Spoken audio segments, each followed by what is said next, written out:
Welcome back to Crawford-Clark Close-Up.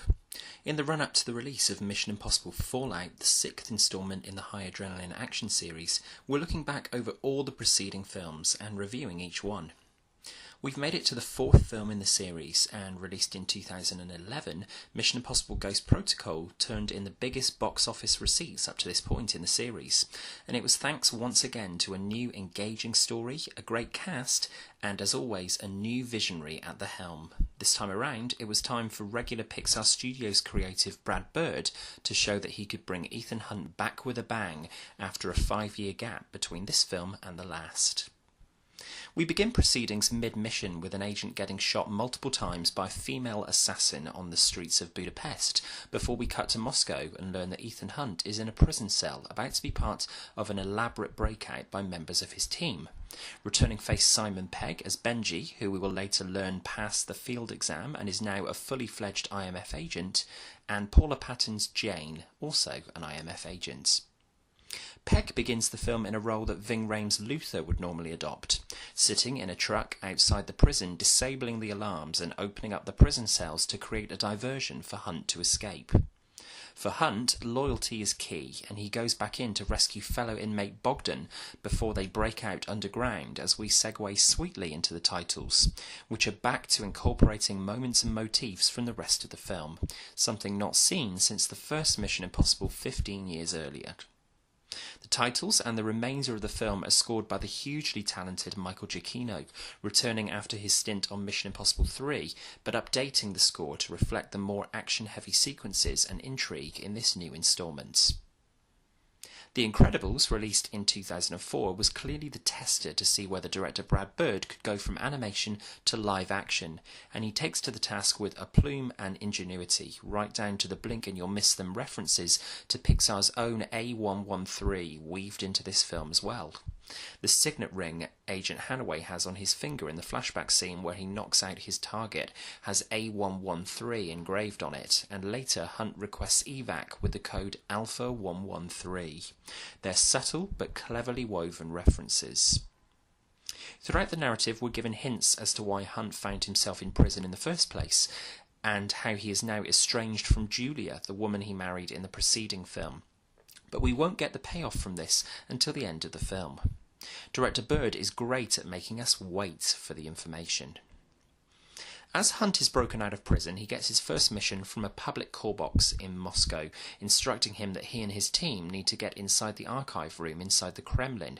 So Ethan and Benji suit up as a Russian general and his aide, and get so far on their mission until they're ratted out by the villain of the film, at this point an unknown, who has simultaneously interrupted their radio frequency and alerted security in the Kremlin that there is a break-in underway.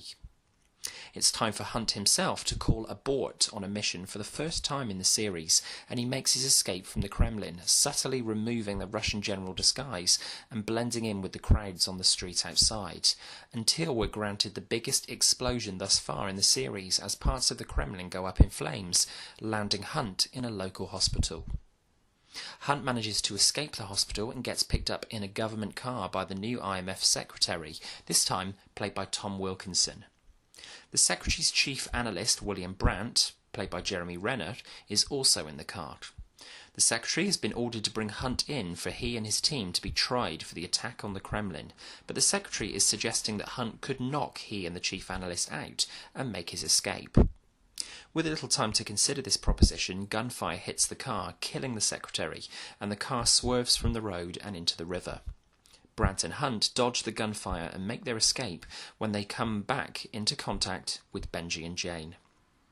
Hunt explains the rest of the mission to them and stresses that the entire IMF has been disavowed and the President has initiated Ghost Protocol. The four of them and their own resources are all that's left of the Impossible Missions force. This is a brilliant setup and a position that the team and the audience haven't been in before. The four of them must rely on each other to see the rest of the mission through. Let's talk about the cast this time around. Tom Cruise, approaching 50, making this film, looks fit as ever as the protagonist. Simon Pegg has a lot more screen time this time around as Benji, now out in the field with Ethan. Newcomers Jeremy Renner and Paula Patton round out the team very well this time around as well. Léa Seydoux, just 4 years before her introduction into the world of James Bond, plays the assassin Sabine Moreau here brilliantly, and would really have made a more effective villain than Michael Nyqvist as Kurt Hendricks, fresh from his work on the original Girl with the Dragon Tattoo.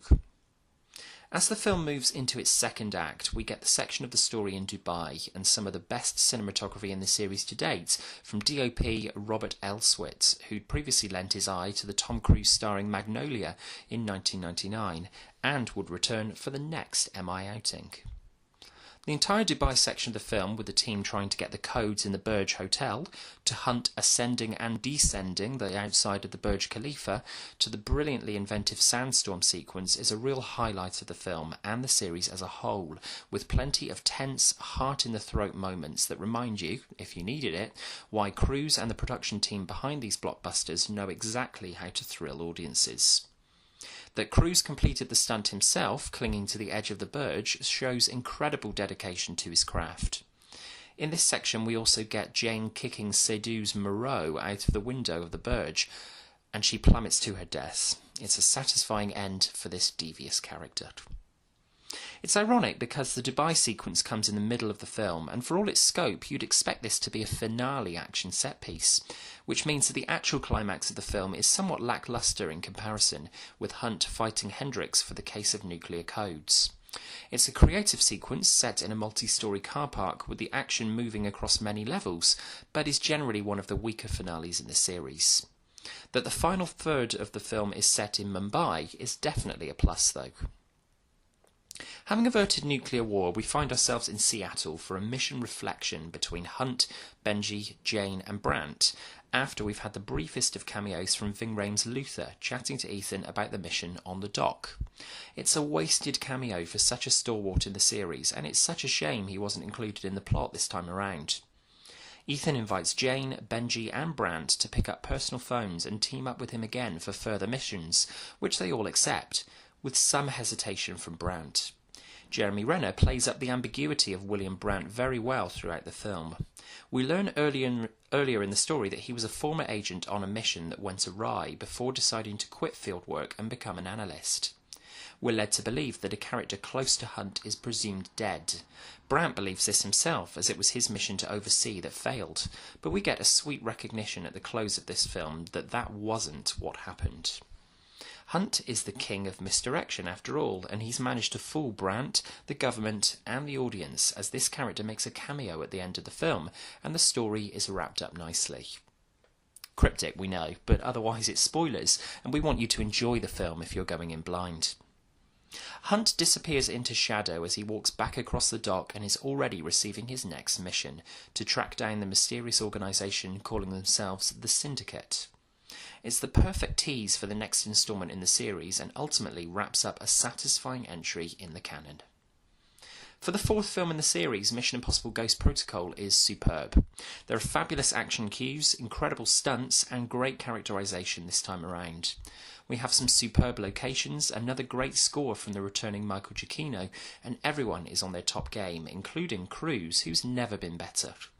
It's a shame, therefore, that the only real letdowns of the film are the absence of Luther in the team and the largely absent and therefore not dominant enough main villain of the film, despite being played by an excellent character actor. Overall, Mission Impossible Ghost Protocol delivers a heady cocktail of everything we've come to expect from the series. We say... Alrighty then. Where does the fourth film in the series sit for you in your ranking of the Mission Impossible films? Is this the one to beat? Let us know your thoughts in the comments below, and if you like this review, please subscribe to our channel for more.